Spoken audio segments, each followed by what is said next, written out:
नमस्कार दोस्तों। आंग्ल मराठा युद्ध की श्रेणी में अंतिम आंग्ल मराठा युद्ध, तृतीय आंग्ल मराठा युद्ध का आज अध्ययन करेंगे।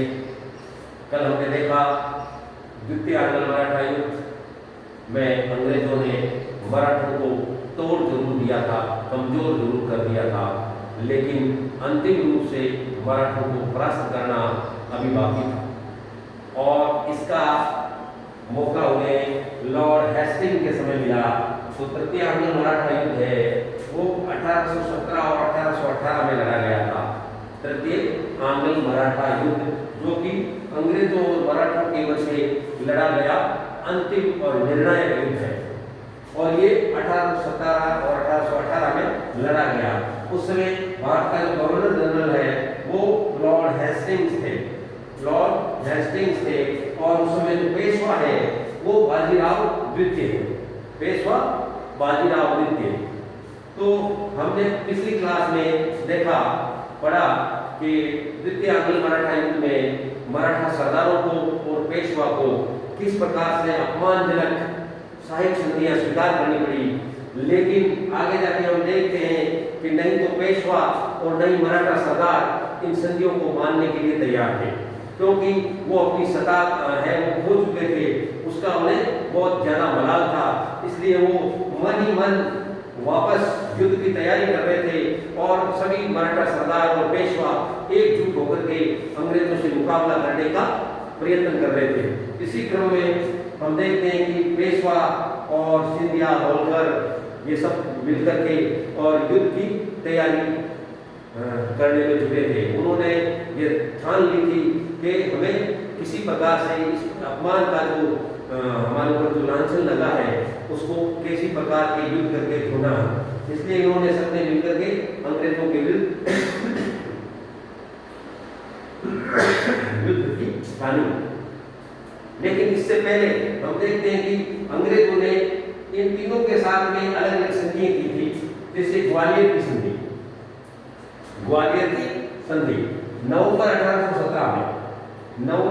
1817 में किसके साथ थी? महादाजी सिंधिया के साथ ये संधि हुई थी। और इस संधि के तहत महादाजी सिंधिया ने अंग्रेजों को ये वचन दिया था कि पिंडारियों का जो दमन होगा उसमें वो उनका सहयोग करेंगे और चंबल नदी का जो दक्षिण पश्चिम क्षेत्र है वो हट जाएंगे, वहां से उसको त्याग देंगे। ये शर्तें थी ग्वालियर की संधि की, जो अंग्रेज और महाराजा सिंधिया के बीच हुई। अगली संधि थी पूना की संधि। पूना की संधि पेशवा के साथ थी, ठीक है, जिसके अंदर मराठा संघ की अध्यक्षता इसने छोड़ दी थी।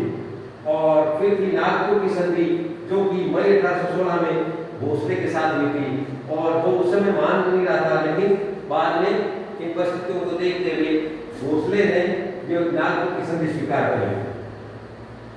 लेकिन आगे जाके हम देखते हैं कि तीनों ही संधियों को ये तीनों मराठा सरदार मानने से मना करते थे और इनका उल्लंघन करते हैं, इनको भंग करते हैं, ठीक है ना। उपयुक्त संधियों को भंग करने के कारण से, इन संधियों की शर्तों को नहीं मानने के कारण से अंग्रेजों ने मराठों के विरुद्ध तीसरा आंग्ल मराठा युद्ध छेड़ दिया। लॉर्ड हेस्टिंग है, उसने देखा कि मराठे हैं वो आपस में सब एक हो रहे हैं, पेशवा उसका नेतृत्व कर रहा है और अंग्रेजी साम्राज्य ईस्ट इंडिया कंपनी को चुनौती दे रहे हैं, कोशिश में है। इसलिए इन संधियों का उल्लंघन मानते हुए लॉर्ड हेस्टिंग ने युद्ध की घोषणा कर दी, ठीक है। इसी युद्ध के तहत इससे अलग अलग मराठा सरदारों के साथ अंग्रेजी सेनाओं का युद्ध होता है, जिसमें पेशवा किर्की नामक स्थान पर परास्त होता है, भोसले सीतामढ़ी नामक स्थान पर भयंकर रूप से परास्त होते हैं और होलकर मेहंदीपुर नामक स्थान पर पराजित होते हैं। इस प्रकार से हम देखते हैं कि तृतीय आंग्ल मराठा युद्ध में प्रमुख मराठा सरदार और पेशवा है वो अलग अलग स्थानों पर अंग्रेजों के हाथ बुरी तरह से परास्त होते हैं और इसी परास्त होने के पश्चात वो लोग आत्मसमर्पण करते हैं और इनके साथ अपमानजनक संधियां कर दी जाती हैं और मराठा साम्राज्य का अंत होता है।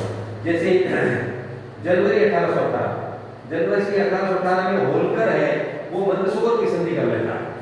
होलकर है वो अंग्रेजों के साथ साथ मंदसौर की संधि करते हैं, आत्मसमर्पण कर देता है और राजपूताना से अपना जो आधिपत्य था, होलकर का राजपूताना पर जो आधिपत्य था वो त्याग देता है और एक तरह से होलकर का साम्राज्य समाप्त हो जाता है।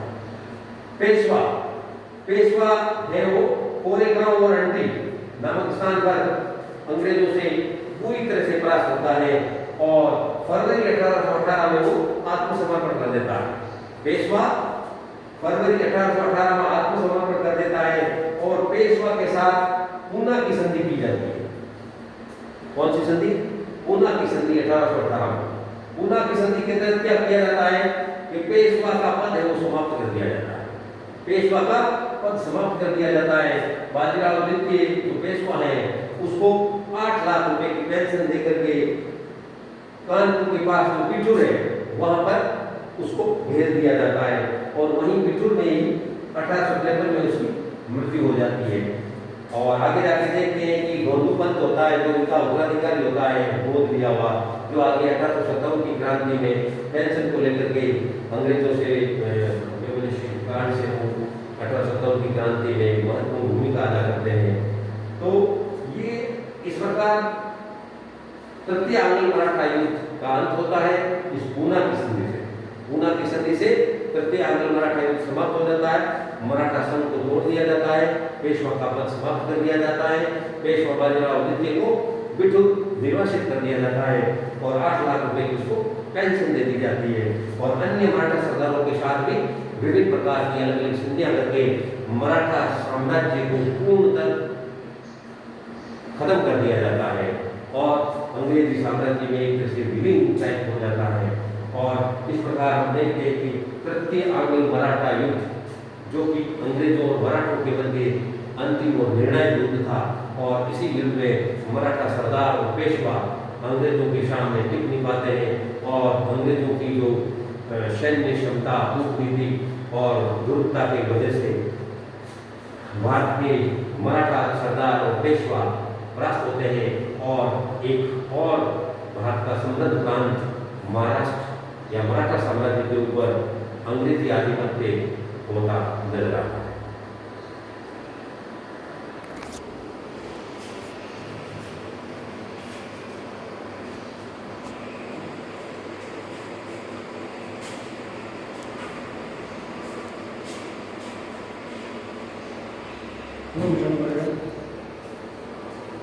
एकदम आगे